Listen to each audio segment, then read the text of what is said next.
What is up, YouTube? Live via satellite here, and today we are talking about Kingdom, manga chapter 520. And guys, that is the sound of someone being caught off guard. If you've heard that sound, it's usually too late. That usually means Solid Snake is probably about to break your neck. So, guys, that is how I felt today when the chapter came out, because I was literally caught off guard.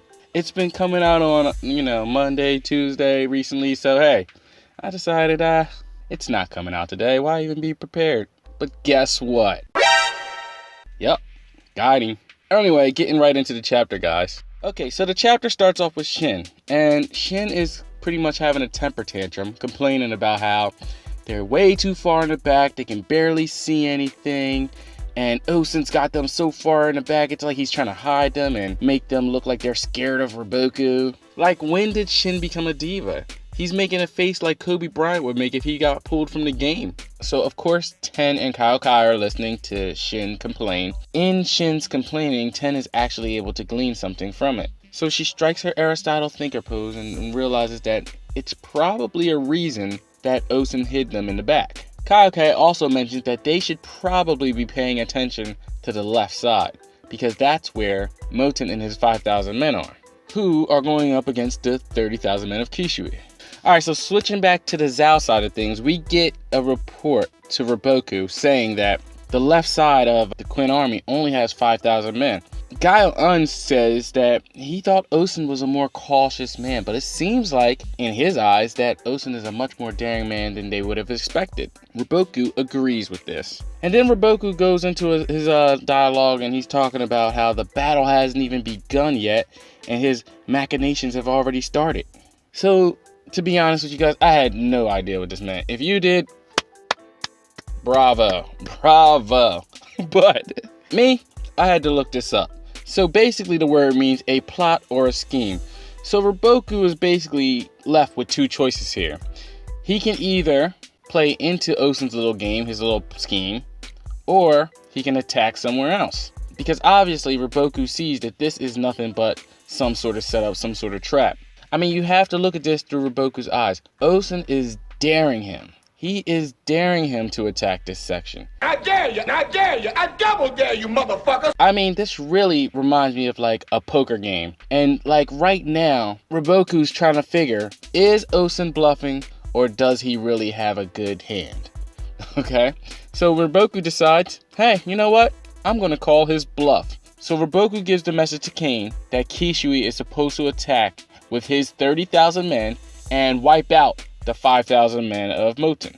Getting over to Mouten's side, he gets the report that the Zhao army has started moving. So basically now Mouten decides it's time to attack, because they basically have no choice. So yeah, the choice of words was interesting because it just seems like there were other options. So Osun must have had many different scenarios laid out that if they do this, you can do this, or if they do that, you can do that. And that just shows how much he trusted Mouten to be able to make the right decisions. Mouten's on his way out. Adjutant stops Rikusen in his tracks because he wants to talk to him about Mouten.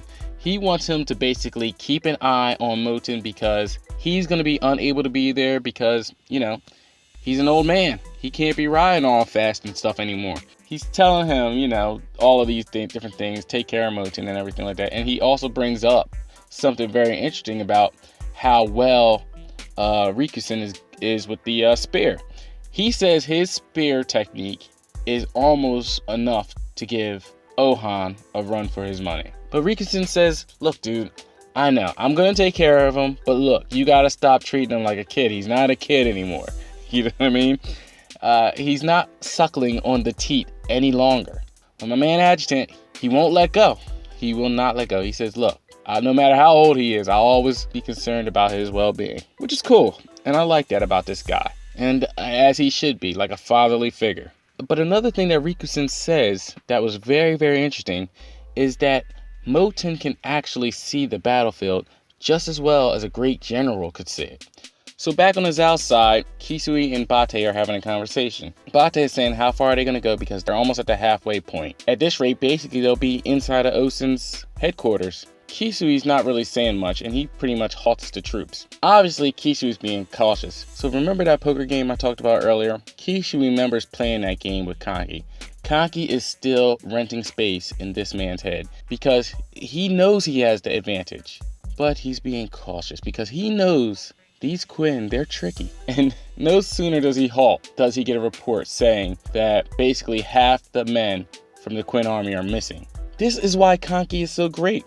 Even though he's not there, Kisui is still thinking about him. And you know he is. I mean, they didn't say it in this chapter, but he's probably like, oh, this must be Kanki's doing. And as he starts to wonder, where could these other troops be at? And you guys know what that sound means. So this was pretty cool because Mouten sweeps in and attacks at the right side of Kisui's army. Mouten definitely plays some Metal Gear Solid because he was undetected. So Kisui and Vate are shocked to see that their right side is being attacked. So Kisui calls in the cavalry. Basically, he wants 2,000 of them to go around and capture Mouten's army from the back. So Mouten sees that the cavalry is coming and he pulls out. He tells all his men, let's go, and they start retreating. What's funny about this is he predicted that Kisui would send cavalry out. And it just really shows you how advanced Mouten is in his strategy. So the Kokaku cavalry gave chase to Mouten, and this guy has the nerve to bring up the fact that they will not outrun the Raigon army. Which is kind of funny because they're not even trying to. They're leading you into a trap. So on cue, here comes Rikusen with some more men from the Gakuka unit attacking the Kokaku cavalry. And then Mouten says, welcome to the hunting grounds. And that was a chapter in a nutshell, guys. I thought it was a great chapter again. But man, let me tell you one thing. I am nervous. I'm nervous for Kisui. Yeah, I don't want to believe that he's going to get taken out like this. Because man, if he gets schooled by Mouten too, and he already got schooled by Kanki, I don't know, man. That might put him in Ordo territory because he might surpass Ordo. To have this type of numerical advantage and still get slaughtered, I'm not liking that. So what I think Osen's trying to do is, I think Osen's trying to wipe out the Kisui army. I think he's going to have those troops draw Kisui deeper and deeper into his territory. And once they're deep enough, he's going to use Shin and Mako to attack from the side. But at the same time, I would also think that Riboku may know this already. Right now, they're showing Quinn having too much success.